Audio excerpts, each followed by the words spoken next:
The holidays are approaching, and most of you, some of you, are still dealing with the narcissist. Others are in recovery after a narcissistic relationship. Um, it's no secret that narcissists ruin holidays, birthdays, any special occasion that isn't centered around them. They control every occasion.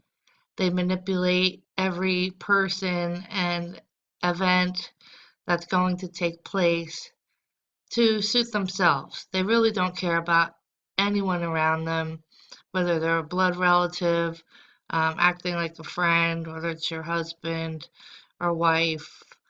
Sadly, these people have no conscience, no empathy, and really just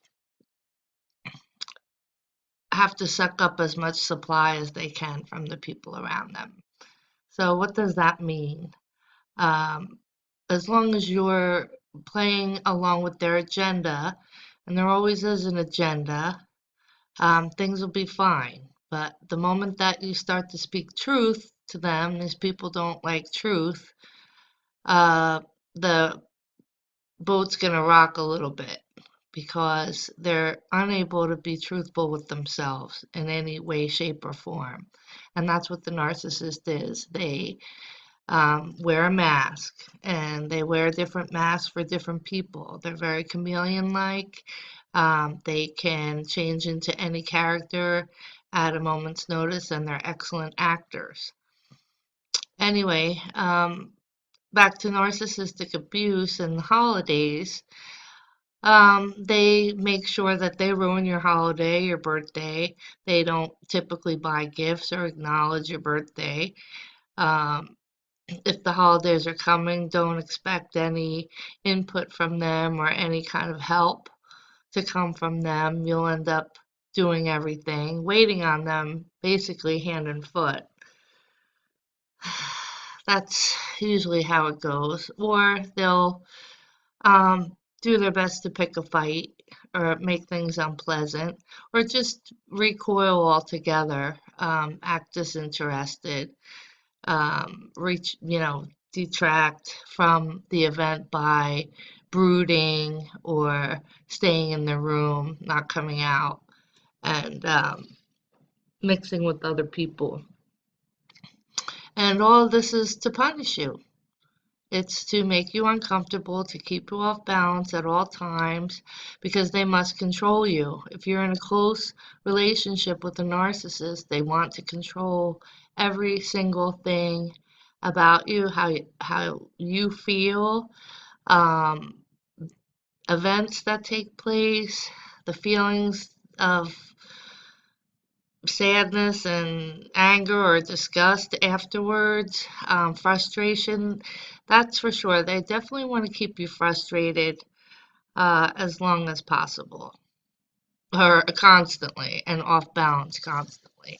This is how they get away with most of their antics that they pull. They're always scheming, and they always have an agenda, as most of you already know. The cycle that I've experienced um, of a malignant narcissist predator is one that a person that cycles through people very quickly. Uses up a person, drains them financially, cuts ties, slanders them to new supply, and then the charade starts all over again. The love bombing, putting the new supply on a pedestal, just being the most wonderful person that they could possibly be to the new person, the same way they were with you when they came along. The narcissist that I met was I thought a best friend, somebody that I considered like a family member almost, even though we didn't know each other a long time. They just swoop into your life like that, and they always swoop in maybe when you're at a vulnerable point. I know myself, my father had just died. I had just gone through a divorce, and I was just at a low point. and they can sense this. And they know how to move in quickly and study you and mirror your personality and kind of size you up pretty quickly and become probably what is lacking in your life. They're very good at tuning into that and then becoming that. So, of course, you're overjoyed with this person, and um, a bond develops quickly. Um, if you've been through a narcissistic relationship, which you probably have, or else you wouldn't be watching this video, you know that um, quickly after that, things start to decline, um, over time. I've known narcissists to be in single relationships for many years, and I've known others to move through relationships very quickly. So the cycle is always the same, um, and the end result is always the same. The discard is always very abrupt, insulting, um, just as if the person never knew you to begin with, which is very traumatizing, especially if they have taken a lot away from you. Could be your children, could be everything in your bank account, your home, your real estate, anything.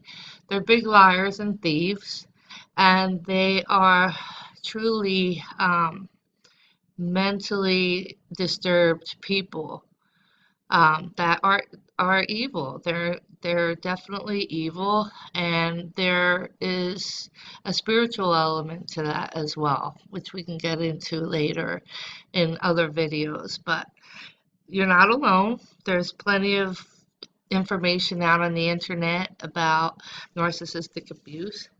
The problem is that um, most of the public who have not really dealt with one-on-one or haven't been affected really seriously by a malignant narcissist psychopath um, will take that term very lightly. Oh, narcissists, they're just in love with themselves. But it really does go much deeper than that. It's definitely a warfare type of situation that's psychological and spiritual and affects your life in every way, your mind, your body, your soul. Many people feel like their soul is stained after dealing with the narcissist. I know I felt that way. And for a long time, I wondered, should I make a channel about this? Should I not make a channel? But I figured I can help other people by sharing my experiences, sharing the experiences of others on here, and hopefully getting some support out to you all who are suffering through these terrible relationships. They are just truly horrific, and they really can be the most diabolical people that any person can ever come across. They're truly, truly just despicable and can act disgusting. So the holidays, not knowing whether or not you can escape the narcissist for the holidays, if you can, most definitely do that.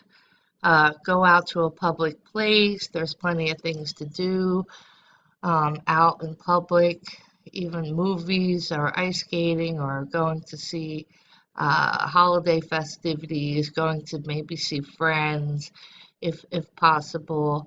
Anything that you can do to occupy yourself aside from the narcissist during the holidays will benefit you. Um, Getting through the holidays is a challenge with the narcissist. So we just want to start to exercise self-care, because the reason why we got into a relationship with a narcissist in the first place is because we weren't really caring for ourselves the way that we should be. So that's something that I hope that we can address on this channel as well. Definitely take a good look in the mirror, Tell yourself that you love yourself today and take care of yourself as you would your own child, or picture yourself as you were as a child, and look at that child, at yourself, and treat that child the way that the child deserves to be treated, your inner child. Okay, go take a bath, brush your hair, take a bubble bath, get a manicure, pedicure, go for a run. If you're a guy, go for a bike ride, call a friend, and pray if you believe in God. Prayer definitely helps, but let's start to turn our attention towards ourselves a little bit more, and take steps every single day to affirm to ourselves that it's not us. Okay, and we need to, if we're in the relationship, we need to start to plan an exit strategy and back away slowly and figure out how we're going to end this. And also, if you're in recovery, just keep going day by day. Give yourself time. Time definitely does help. And just make sure that you're doing a few really good things for yourself each day. So during the holidays, you try to control as much as you can. You can only control yourself, you cannot control them. And, I wish you the best holidays. I hope to see you on the next video. If you like this, please subscribe and hit the notification bell button. And we'll see you on the next video.